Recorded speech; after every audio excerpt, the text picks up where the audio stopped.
Assalamualaikum warahmatullahi wabarakatuh. Waalaikumsalam warahmatullahi wabarakatuh.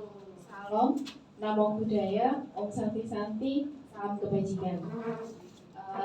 Sebelumnya salam dan bahagia Bapak Guru hebat. Di sini izinkan saya untuk sedikit menyampaikan pemaparan materi tentang KSE. Next, Bu. Di sini hari ini saya dan Bu Ami akan berkolaborasi dalam pembelajaran sosial dan emosi. Sebelum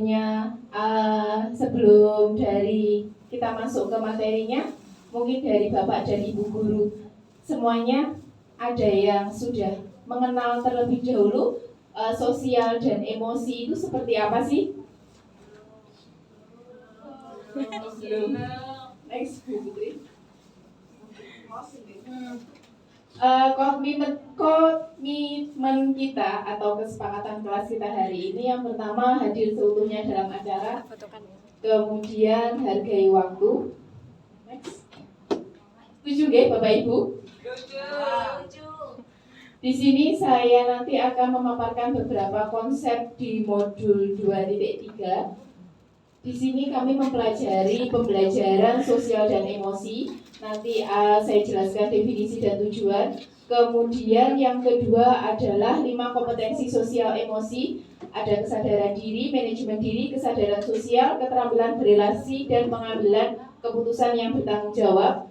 Setelah itu 4 implementasi PSE yang disampaikan Bu Ami, dan kesadaran penuh mindfulness. Nanti disampaikan oleh saya lagi. Next. Pembelajaran sosial dan emosi sebenarnya itu apa sih?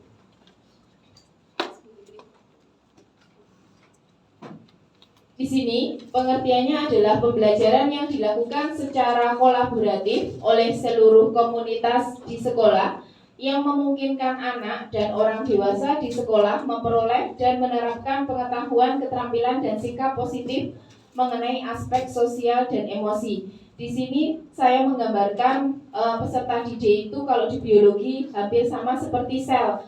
Jadi sel itu nanti mempunyai kesadaran mulai dari kesadaran emosi, manajemen diri, keterampilan berelasi, kesadaran sosial, dan pengambilan keputusan yang bertanggung jawab itu adalah bagian dari sel. Kemudian nanti akan berkelanjutan kemana? Pertama ke kelas melalui pembelajaran dan iklim kelas, kemudian di sekolah melalui budaya dan praktek dan kebijakan sekolah. Setelah itu akan berimbas ke keluarga, kemitraan yang otentik, dan ke komunitas, kesempatan belajar yang selaras. Next, Bu.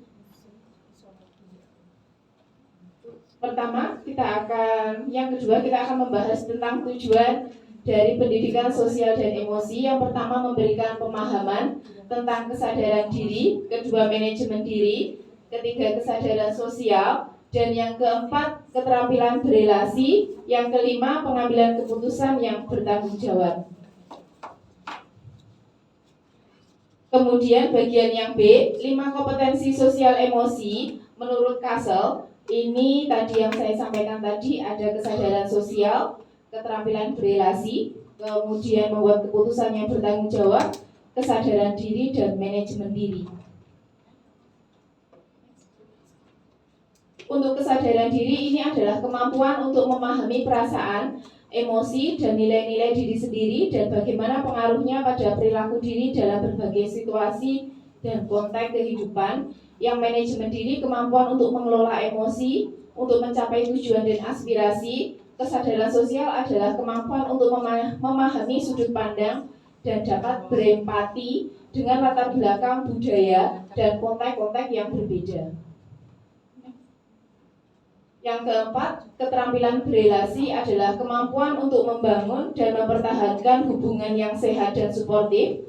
Kemudian yang pengambilan keputusan yang bertanggung jawab adalah kemampuan untuk menentukan pilihan membangun yang berdasarkan atas kepedulian, kapasitas dalam mempertimbangkan standar-standar etis dan manfaat sesuai dengan perilaku untuk kesejahteraan psikologis atau yang biasanya kita sebut well-being, diri sendiri, masyarakat, dan kelompok. Bagaimana biasanya kita menggambarkan keterampilan sosial dan emosi dalam bahasa sehari-hari?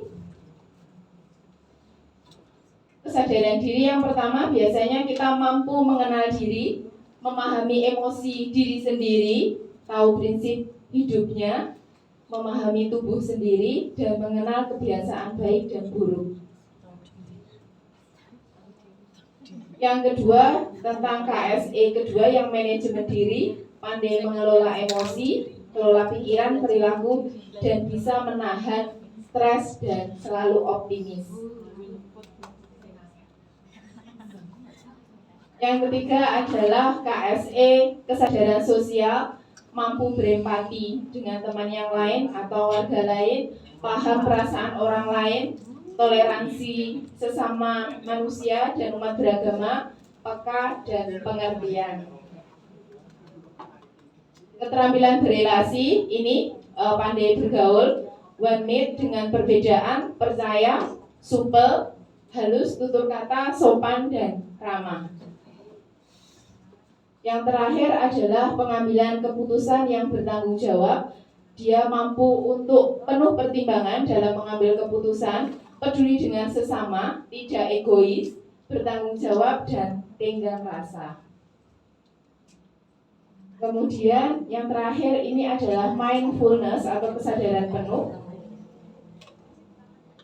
Kesadaran penuh dapat diartikan sebagai kesadaran yang muncul ketika seseorang memberikan perhatian secara sengaja pada kondisi saat sekarang dilandasi rasa ingin tahu dan welas asih. Menurut Kabat-Zinn tahun 2017, secara saintifik, latihan kesadaran penuh yang konsisten dapat memperkuat koneksi sel-sel saraf neuron di otak yang terhubung dengan fokus, konsentrasi, dan kesadaran.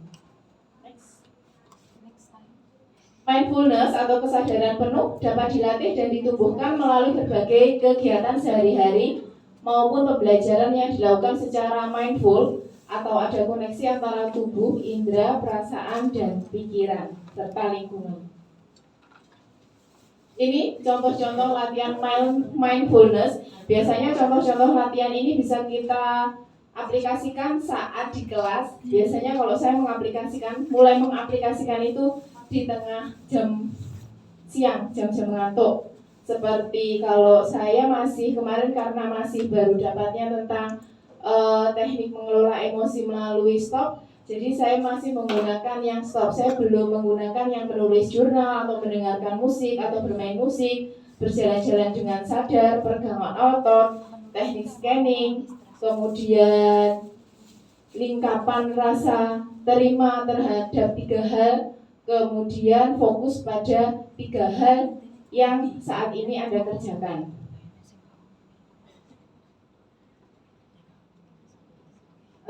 Ini ada video ini tentang relaksasi. Sebenarnya kita mau relaksasi tapi kayaknya teman-teman sudah capek semuanya.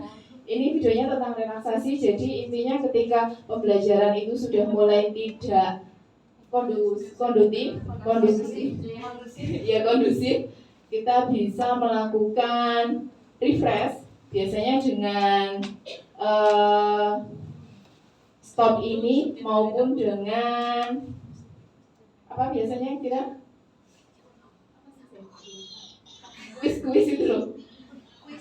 Kuisis. Ya, dengan kuisis.